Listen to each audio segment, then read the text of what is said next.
성탄을 앞두고 메리 크리스마스. 원래 미리 하는 것이 메리 크리스마스입니다. 그렇게 오늘도 이제 예배하는 여러분들을 주님의 이름으로 축복합니다. 모든 일이 잘 될 것입니다. 형통해질 것입니다. 하나님은 여러분들을 영원히 동행하고 계십니다. 이제 우리가 또 내일 이제 우리가 성탄, 이번 주에는 또 성탄절도 있습니다. 성탄절 있고 또 날씨가 성탄을 앞두고 이제 그렇게 춥지는 않은 것 같아요. 그런데 이제 감기 때문에 고생들 많이 하고 계세요. 오늘도 같은 직장에 다니시면서 이제 감기들이 다 걸렸나 봐요. 또 오늘 감기 걸려서 못 오신 분들도 있고, 아무튼 여러분 하나님이 주신 육체도 굉장히 중요합니다. 늘 우리 마음에 평화가 있어야 돼요. 기쁨이 있어야 돼요. 여러분들이 건강해야 됩니다. 제가 누누이 여러분들에게 말씀을 전할 때 여러분들이 아프면 저도 같이 아프다고. 저도 여기저기 많이 아파요 지금. 여러분들이 많이 아픈가 봐요. 여러분들이 늘 건강하시기 바랍니다. 하나님께서 늘 우리에게 원하시는 것이 이제 범사가 잘 되고 모든 것이 강건해지기를 원해요. 그러니까 이 땅 살아갈 동안에 정말 나름대로 자기 안에 모든 마음도 다스리고 또 하나님 안에서 모든 것을 이제 해결해 나가면서 그렇게 살다 보면 하나님이 정말 세상에 얻지 못한 기쁨을 우리에게 주실 것입니다. 우리가 이제 성탄절을 앞두고 오늘 성탄절에 관한 말씀을 전하는데, 정말 성탄절이라고 하면 누구나 다 즐겁고 기쁜 날이에요. 왜냐하면 일단은 쉬는 날이가 기쁨이에요. 쉬는 날, 직장 안 가고 쉬는 날이라 기쁘고, 또 옛날에 성탄절에 또 추억도 기억나고 뭐 이런 생각 저런 생각 하면서 또 좋았던 일들이 또 기억나고, 그리고 성탄절날 또 떡국을 먹어요. 예배드리면서 떡국 먹는 이 기쁨도 있습니다.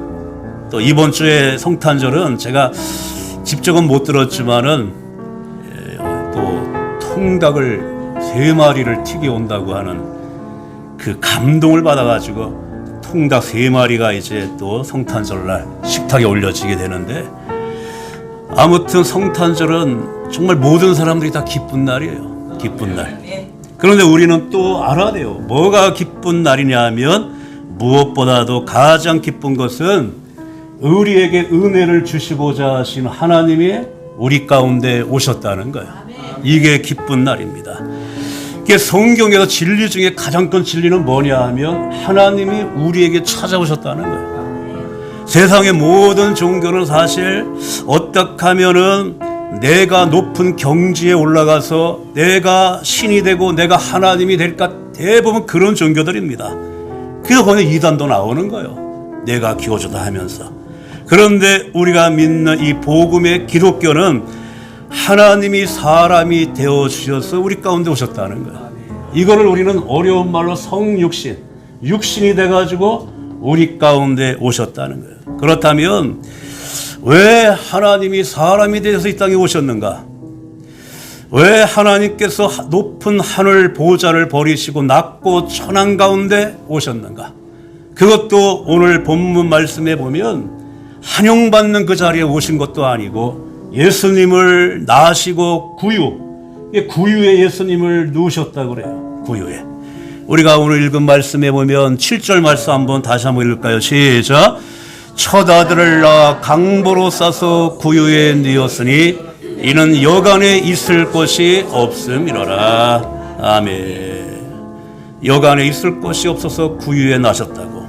이제 역사적으로 보면 로마가 지배하는 때이기 때문에 그 황제 아우구스도가 자기가 지배하는 그 백성들의 숫자가 얼마나 되는지 한번 조사를 해보라 명을 내렸어요. 그래서 각자 태어난 고향에 가서 호적을 정리하라고. 이때 요셉도 또 약혼녀 마리아도 같이 움직인 거예요. 나사렛 베들레헴이 고향이기 때문에. 그래서 가서 보니까 너무나 인파가 많이 모인 겁니다. 그래서 숙소를 못 잡은 거예요. 또 이제 마리아는 산딸이 돼가지고 배는 또한 엄청나게 이제 또 남산처럼 나오고, 그래서 누구 하나 방을 내주는 사람이 없어서 나신 것이 그 나귀와 말이 있는 구유에 예수님이 나신 거예요. 정말 만왕의 왕으로 오셨다면 정말 좋은 곳에 왕궁이나 요즘 말로 하면 산후조리 얼마나 좋아요. 그런데 오셔야 되는데 예수님이 구유에 나셨다고 하는 거. 이 한 가지만 봐도 예수님이 왜 이 땅에 오셨는지를 어느 정도 우리는 이 의미를 깨달을 수가 있다는 거예요. 정말 우리가 뭐 구유하면은 지금은 저 옛날 것을 너무나 골동품으로 여겨서 실제 뭐 옛날 것 구하려면 어려워요. 저희 목사님 중에 이 카페도 하시는 분이 있는데 뭐 맷돌 하나 또 뭐 쟁기 하나 이런 거 찾으러 다니면서 구하기가 힘들다 그래. 옛날 거. 어떻게 많이 구했는지 가서 보면은 뭐 옛날 그 교과서 그 뭐 옛날 잡지 뭐 썬데이 소울인가 그것도 구해다 놓고 여러 가지 모든 거를 다 구해다 놨는데 비싸게 샀다는 거예요. 그걸 우리는 모르고 옛날에는 또 다 버렸잖아요. 옛날 저 밑에 지방은 글은 뭐 이게 비싼 줄 모르니까 여기다가 이제 개밥을 준 거죠. 그러니까 어떤 사람이 저거 비싸게 좀 팔아달라. 그러니까 뭘 이렇게 비싸게 파냐고 싸게 가져가라고. 나중에 보니까 엄청난 이게 유물인데 그렇게 옛날에 어떤 그런 것들. 근데 이 구유에 나셨다고 할 때 장식으로는 아름답게 이게 꾸며지지만은 사실 굉장히 더러운 거예요. 가까운 미르네 성지도 오면은 순례길에 이 마구간하고 그 구유를 놓고 거기 집도 놓고 모형으로 만들어놨는데 굉장히 아름답게 꾸며놨어요. 그러나 이 구유는 정말 이 동물들의 오물이 묻어있고 먼지가 나고 또 더럽고 한 것이 이 구유입니다. 이 구유. 또 주변에는 농기계가 다 외양간에 걸려져 있고 또 겨울에는 얼마나 이게 춥습니까? 너무나 추운 거예요. 저도 이제 시골에서 자라서 시골에는 옛날 뭐 기계가 없을 때는 소가 다 갈기 때문에 웬만하면 집집마다 이 소를 키웠어요. 외양간이 있고 그 옆에 또 화장실이 있고. 근데 겨울 되면은 너무나 추운 거예요, 외양간이. 그러니까 소들이 추워서 그 이제 등에다가 담요 같은 거 이렇게 덮어줘요. 묶어서. 그런데도 너무나 추우니까 뭐 이 콧돌에 이 입하고 코에 그냥 뭐 찬 공기가 나오니까 아침에 나가면 막 이 고드름이 소에 막 이 달려 있어요. 그 정도로. 옛날에 초가집은 왜 이렇게 추운지 고드름이 한번 열리면 뭐 그냥 땅에 닿을 정도로 길게. 그런데 그 옆에 화장실이 있어요. 지금처럼 뭐 집안에 화장실이 없던 시대는 겨울에 화장실이 그렇게 추웠어요. 그러니까 저도 지금 잠을 자다가 이불을 안 덮고 한기를 느낄 때는 꼭 꿈을 꾸면 옛날 화장실 꿈을 꾸는 거예요. 너무나 떨었던 그 기억이 있어서. 그런데 만약에 이런 이 외양간에 하룻밤을 오늘 여기서 자라고 하면 잘 사람이 누가 있겠어요. 그런데 예수님이 바로 이곳에 오셨다는 거예요. 이곳에 누우셨다는 거예요. 정말 냄새나고 누구도 상상할 수 없는 예수님이 오신 것이 바로 이 구육 가운데 누우셨다는 것은 바로 환영받지 못하고 더러운 곳에 정말 닦아도 깨끗해질 수 없는 그 한복판, 우리가 살아가는 죄 가운 한복판에 오셨다는 겁니다. 죄악된 이 세상의 한복판에 주님이 오셨다는 거예요.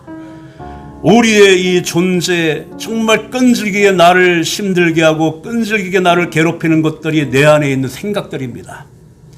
그 생각이 좋은 생각입니까? 잡초 같은 생각, 오염된 생각, 이는 헛된 욕망, 이것이 우리 안에 우리를 괴롭히는 것이 너무나 많은데 사실 이 모든 거는 바로 죄라고 말하는 이 모든 거는. 그런데 당신은 죄인이야 이렇게 말하면 듣기 좋아하는 사람 없어요. 그 죄라는 말을 자꾸 이건 내 실수야, 뭐 내 연약해서 그래, 그렇게 말은 그렇게 하지만은 사실 죄라고 하는 굉장히 그 깊이 있는 심각한 것입니다. 그래서 성경은 우리의 근원부터 뿌리부터 불패했다고 말해요. 썩었다고 말합니다. 우리가 주배 보시면 맨 위에 에레미야 17장 9절 시작. 만물보다 거짓되고 심히 부패한 것은 마음이라 누가 능히 이를 알리요. 아멘. 그렇게 우리의 겉으로 나타난 행위가 우리를 부패한 것이 아니라 내 근원부터 마음부터 부패해 있다고 말합니다. 우리가 흔히 말해요. 저 사람은 저 배우지 못해서 저 모양이지 그렇게 얘기하지만 정말 배우지 못한 사람이 죄를 짓습니까? 그건 아니에요. 어쩌면 더 많이 알고 있고 더 많이 교육을 받은 사람들은 이 지능적인 범죄를 저질러요. 그리고 과학이 발달하고 문화가 발달하고 좀 모든 것들이 이제 교육이 발달할수록 범죄율은 더 높습니다. 하나님이 그토록 싫어하는 마약도 많아요. 동성애자도 많고 고아들도 많고. 그렇다면 죄는 문명과 이제 교육과도 상관이 없다는 거예요. 죄는. 그러니까 죄라고 하는 것이 모든 마음부터 그렇게 뿌리부터. 그래서 아무리 환경을 내가 바꾸고 개선하고 교육과 도덕을 그렇게 가르친다 해도 변하지 않는 한 가지는 모든 사람이 다 죄인이라는 거, 이건 바뀔 수가 없는 거예요. 그래서 주보의 위에서 밑에 로마서 3장 23절 한번 읽겠습니다. 시작. 모든 사람이 죄를 범하였음에 하나님의 영광에 이르지 못하더니. 아멘. 누구는 죄가 없고 누구는 죄가 있고 그것이 아니라 모든 사람이 죄를 범했다고 성경은 그렇게 말하는 겁니다. 모든 사람이. 그냥 결국 누구나 다 구유라는 거예요. 구유. 누구나 다 오염되고 더럽고 암만 물을 뿌려서 닦아도 다시 더러워지는 이 말구유처럼 예수님은 성탄에 바로 이 구유에 오셨다는 거예요. 예수님은 세상의 어떤 방법으로도 죄의 문제를 해결할 수 없으니까 직접 이 땅에 하나님이 내려오신 것이 성탄절입니다. 성탄절이에요. 그래서 우리를 다시 한번 건져내고 우리를 구원시키기 위하여. 그래서 우리가 주보에 잘하는 말씀처럼 위에 세 번째 요한복음 3장 16절 시작. 하나님이 세상을 이처럼 사랑하사 독생자를 주셨으니 이는 그를 믿는 자마다 멸망하지 않고 영생을 얻게 하려 하심이라. 아멘. 이래서 주님이 오신 겁니다, 이 땅에. 그래서 우리는 성탄이 기쁜 거예요. 그리고 또 한 가지 중요한 것은 뭐냐면, 그러면 이렇게 하나님이 이 땅에 오신 기쁜 소식을 제일 먼저 들려준 사람이 밖에서 한밤중에 양을 지키고 치는 목자들에게 이 소식을 전했어요. 아니, 이렇게 놀라운 소식을 전할 바에는 그 당시에 예루살렘에는 하나님의 말씀을 통독한 자들이 많았어요. 율법사, 바리새인, 대제사장, 서기관들, 하나님의 구약 성경을 달달 외우는 사람들이에요. 그리고 예수님이 어느 곳에 오실 것까지도 하나님의 말씀을 통해 알고 있는 분들이에요. 우리가 이제 미가서에 보면 이미 그 말씀을, 왜냐하면 미가서는 예수님이 오시기 전에 몇백 년 선지자가 이미 얘기를 했어요. 이 계시로 통해서. 우리가 위에서 네 번째 미가서 5장 2절 시작. 베들레헴 에브라다야 너는 유다 족속 중에 작을지라도 이스라엘을 다스릴 자가 네게서 내게로 나올 것이라. 그의 근본은 상고의 영원에 있느니라. 아멘. 메시아의 탄생을 이미 구약 성경을 통해서 알고 있다면은, 또 그들이 이 오실 메시아를 기다리고 있다면 이런 사람들에게 천사가 예수님의 오심의 소식을 전해야 되는데, 예수님 오심의 기쁜 소식을 이제 한밤중에 양을 치는 목자들에게 이 소식을 전했다는 거예요. 이 소식을. 왜 이 목자들에게 이 소식을 처음 전했을까? 우리가 생각할 때, 정말 저 대관령에 가면 양떼들을 보고 또 목동들이 양을 치는 걸 보면, 멋있어 보여. 낭만적이고. 아주 모자도 멋있게 쓰고, 그렇게 양을 치는 사람들은 멋있게 보이는데, 그렇게 낭만적인 건 아니라는 겁니다. 이 목자들이 그 당시에. 지금도 이제 우리 또 성도님 중에 축산업에 종사하시는 분도 있는데, 굉장히 이게 노동이에요. 아침에 일찍 일어나서 여물 줘야, 사료 줘야 되죠. 또 소 상태 살펴야 되죠. 어디 먼 곳에 가지 못하고 늘 매여 있어야 되는, 그러니까 목자도 굉장히 이 중노동자들이에요. 이제 밤새도록 풀을 뜯기고 그 양을 지켜나가는, 얼마나 이것이 힘들고 얼마나 이것이 고단하고 피곤한 그런 이제 생활입니까? 더군다나 목자들을 바라보는 종교적인 이 편견이 더 고통이에요. 왜냐하면 구약의 이제 율법서에 보게 되면 그런 말이 있어요. 어떤 사람이 정말 더럽고 불결하고 거룩하지 못하냐 하면 사람의 이 몸을 만지는 직업, 그러니까 뭐 때밀이나 이발사나, 그리고 동물들의 오물을 만지고 동물들이 죽은 그 시체를 만지는 사람들은 굉장히 거룩하지 못한 거로 그렇게 취급을 했어요. 그러니 이 오물을 만지는 목자들, 또 죽은 양들을 치워대는 이 목자들, 그들을 바라보는 유태인들, 하나님의 율법을 주로 따지는 사람들에게 있어서는 굉장히 더러운 사람들이에요. 천대받는 사람, 무시받는 사람들. 그런데 이 천사가 와서 예수님의 오신 소식을 이러한 목자들에게 먼저 전해졌다는 거예요. 천사들이 와서 찬양을 하며, 우리가 이제 2장 14절 한번 읽겠습니다. 오늘 2장 14절 시작. 지극히 높은 곳에서는 하나님께 영광이요 땅에서는 하나님이 기뻐하신 사람들 중에 평화로다 하니라. 이러한 소식을 목자들에게 전하는데 이 목자들이 늘 노동에 시달리죠. 사람들이 바라보는 시선이 좋지 않죠. 그런데 무엇이 하나님께 영광이고 땅의 평화가 이게 뭐 실감이 됩니까, 목자들이? 그런데 천사들이 그에게 와서 예수님의 오신 소식을 먼저 전해졌다는 거예요. 세상의 모든 이제 말씀에 뛰어난 율법 선지자들, 율법 그런 제사장들은 다 율법을 통해서 이 사람은 나쁜 사람이고 이 사람은 더러운 사람이라고 그렇게 지적하고 판단을 하는데, 주님의 이 소식을 전해줌을 통해서 그와 같은 자에게 오셔서 기쁜 소식을 전해준 이 은혜는 그러한 율법을 뛰어넘는 주님의 사랑을 보여준 겁니다. 이렇게 손가락질하고 판단하고 그렇게 정죄하는 것이 아니라 주님의 은혜는 이거를 뛰어넘어서 그들에게도 찾아오셨고 그들에게도 만나주시고 그들에게도 좋은 소식을 전해줬다는 겁니다. 그래서 기독교의 역설이 있어요. 역설은 뭐냐 하면 죄가 많은 곳에 은혜도 많다는 것. 우리가 주에 보시면 밑에 세 번째 로마서 5장 20절 시작. 죄가 더한 것에 은혜가 더욱 넘치나이다. 아멘. 이 말을 보면 참 이해가 안 가는 거예요. 죄가 많으면 저 사람은 형벌도 많은데 은혜가 많다는 거예요. 왜냐하면 하나님 앞에 감히 우리는 고개를 들 수도 없는 그러한 죄인, 나 같은 죄인에게 주님은 찾아오셨고 나를 만나주시고 나를 사랑해 주신 이 은혜, 이 은혜를 바닷물을 먹물 삼고 하늘을 두루마리 삼아도 다 기록할 수 없는 이 은혜. 그러니까 죄가 많은 것에 은혜가 많다는 것이 바로 그거예요. 사도 바울 같은 경우도 마찬가지입니다.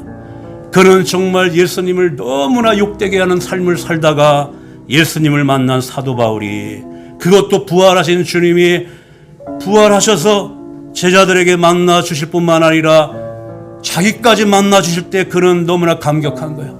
10달을 채우지 못하고 만삭되어지지 못하고 태어난 미수와 같은 그런 나에게도 주님이 만나 주셨다니 이 은혜 무엇으로 보답할꼬? 우리가 주변에 보시면 밑에 두 번째 고린도전서 15장 8절 시작. 맨 나중에 만삭되지 못하여 난 자 같은 내게도 보이셨느니라. 은혜가 너무 크다는 거예요. 죄가 많은 것에 은혜가 큰 겁니다. 대부분의 종교의 모든 것은 나의 행함으로, 나의 행위로 죄 없는 자만이 신 앞에 설 수 있다고 해서 다 고행을 많이 해요. 수도를 많이 합니다. 내가 깨끗해져야만이 신 앞에, 하나님 앞에 설 수 있다고 엄청난 고행을 해요. 옛날에 뭐 가톨릭의 그 수도사들이 다 그렇게 한 거 아닙니까? 높은 계단을 무릎으로 기어 올라가서 피를 내면서 자기 몸을 학대해야지 거룩해지는 줄 알고 그렇게 수행하고, 불교계의 고성 이제 성철의 스님 다 아실 거예요. 성철 중이죠, 중. 근데 우리는 스님이라고 많이 부르죠. 어떤 사람이 뭐 목사면 목사지 왜 님자를 붙이냐고. 그렇다고 우리가 스라고 합니까? 스님 붙이죠, 우리 님자. 정말 중돌에 관한 얘기가 많아요. 저 10명의 중에 저 나무 밑에 앉아가지고 정말 편히 쉬고 있는 거를 4자로 줄이면 뭐 같아요? 10명의 중에 저 나무 밑에서 편히 쉬고 있어요. 4자로 줄이면 쉬는 중 3자고, 예? 열중시요. 열중시요. 이게 이제 성철 그 스님이 정말 이 막판에 수도를 하기 위해서 암저에 들어가서 철조망을 쳐버렸어요. 아무도 접근하지 못하더라. 그리고 한 벌 가지고 4계절 그냥 그 옷만 입고 채식만 먹고 그렇게 엄청난 수행을 합니다. 그리고 이제 성철이 마지막 죽을 때 한 말이 있어요. 내 죄가 저 인도의 수마산보다 높고 높은데 내가 죽으면 내 몸이 갈기갈기 찢어져서 지옥불에 떨어질 것이다. 그렇게 엄청난 수행을 한 사람도 그런 말을 하고 인생 마지막을 끝냈다면 과연 하나님 앞에 설 수 있는 자가 누가 있겠냐 이겁니다. 네? 아무도 없어요. 그러니까 죄가 없기 때문에 은혜가 아니라 죄가 있기 때문에 은혜입니다. 그것이 우리가 기독교의 복음이에요. 그냥 내 모습 있는 대로 그렇게 하나님 앞에 서는 겁니다. 그게 은혜예요, 은혜. 우리가 모든 돌아가는 역사적으로 보게 되면 굉장히 아이러니한 게 뭐냐 하면 저렇게 정의 사회를 외치고 사회 구현을 외치고 저렇게 모든 사람들의 뭐 평화와 평등과 굉장히 외치고 있지만은 그들의 뒷모습을 보면 더 썩고 있다는 거예요. 더 부패하고 있다는 것이 그것이 놀라운 겁니다. 예수님이 오셨을 때 그 당시도 마찬가지예요. 로마라고 하는 나라가 굉장히 썩어져 가고 있었고 종교는 완전히 타락했어요. 그럴 때 예수님이 오신 것을 천사가 그 소식을 전해어 준 자가 바로 목자들이라는 거예요. 천대받고 무시당하고 깨끗이 못한 그런 목자는 우리 모두를 대표하는 사람들입니다. 정말 우리가 삶에 지치고 너무나 고달프고 정말 구원이 필요한 사람들, 그것이 바로 저와 여러분들입니다. 그렇게 은혜를 주시려고 우리를 발버둥을 쳐도 거기에서 나 혼자 나올 수 없는 나를 끄집어내고 건져주기 위해서 오신 분이 바로 성탄의 주님이라는 거예요. 우리가 주변에 보시면 맨 밑에 시편 40편 2절 시작. 나를 기가 막힐 웅덩이와 수렁에서 끌어올리시고 내 발을 반석 위에 두사 내 걸음을 견고하게 하셨도다. 아멘. 정말 그 깊은 수렁에 빠진 것이 기가 막힐 정도로 이건 뭐냐 하면 더 이상 발버둥을 쳐도 나올 수가 없다는 거예요. 해결할 수가 없다는 거예요. 거기서 나를 끄집어내기 위하여 건져내기 위하여 오신 분이 바로 주님이라는 거예요.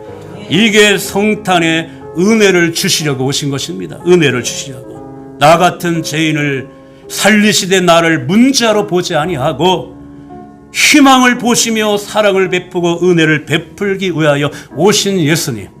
그렇다면 우리도 마찬가지예요. 그렇게 은혜를 또한 베풀며 살아가는 자가 됩니다. 우리는 이제 사람을 볼 때 저 사람의 잘못된 한 모습을 보면 그 사람 전체를 잘못된 사람으로 보는 경우가 없지 않아 있어요. 하나님은 절대로 우리를 전체로 문제로 안 봤어요. 문제 있는 것을 봤기 때문에 내가 저 사람에게 그 한 가지의 잘못된 부분이 있으면 그 부분을 내가 해결하면 됩니다. 그러면 내 안에 있는 미움도 갈등도 사라져요. 그리고 그 문제 하나를 놓고 기도하게 되면 이것이 은혜라는 거예요. 그겁니다. 그 하나를 놓고. 오늘 이제 우리 또 장로님 가정이 이렇게 오셔서 같이 예배를 드리고, 지난주에도 우리 성도님들이 가면서 그냥 오셔서 앉아 있는데 얼마나 그냥 예배가 뜨거운지 모르겠다고 그렇게 칭찬을 하는데, 나는 지난주에 사실 제가 약간 식사를 하면서 걱정을 했어요. 또 우리 성도님들이 왜 오셨어요? 외자를 또 붙일 때에 밥을 먹으면서 얼마나 긴장을 했는지 몰라요. 그런데 외자를 안 붙인 거 보니까 얼마나 감사한지. 그러니까 여러분들이 항상 이제 우리가 믿음으로 살 때는 되도록이면 외자 이거를 되도록 안 붙이는 게 은혜입니다. 그러니까 있는 대로 보는 거예요. 있는 대로. 외자를 안 붙이면 돼요. 야, 내가 뭐 죽고 싶다, 죽고 싶다, 뭐 죽을 거야, 뭐 죽고 싶다 하지 말고, 그 말을 우리는 바꿔도 죽고 싶다, 죽겠다 하게 아니라 죽게 있다, 이렇게 바꾸는 거예요. 다시 한번 따라할까요? 죽게 있다. 그렇게 살아가 됩니다. 죽겠다, 죽겠다 하면 진짜 죽을 수도 있으니까 죽게 있다, 이렇게. 말 한마디가 얼마나 이게 중요한지 모릅니다. 말하면 굉장히 중요해요. 그래서 오늘 이 말씀을 여러분들이 잘 기억해서, 성탄의 기쁨은 마치 마국간 같은 우리에게 은혜를 주시려고 주님이 오신 날, 목자 같은 정말 오염되고 목자같이 무시당하고 또 여러 가지 그런 사람에게 은혜를 주시려고 오신 그날입니다. 이 은혜를 여러분들이 충만히 받아야 돼요. 풍성한 이 은혜를 날마다 받고 그렇게 살아가면 하루하루의 날도 하나님의 은혜로 충만해지는 날이 되어집니다. 이 말씀을 기억하시고 우리가 성탄 이 앞둔 주일부터 시작해 한 주간도 믿음 안에 그렇게 은혜가 넘치는 삶을 사시기를 주님의 이름으로 축원을 드립니다.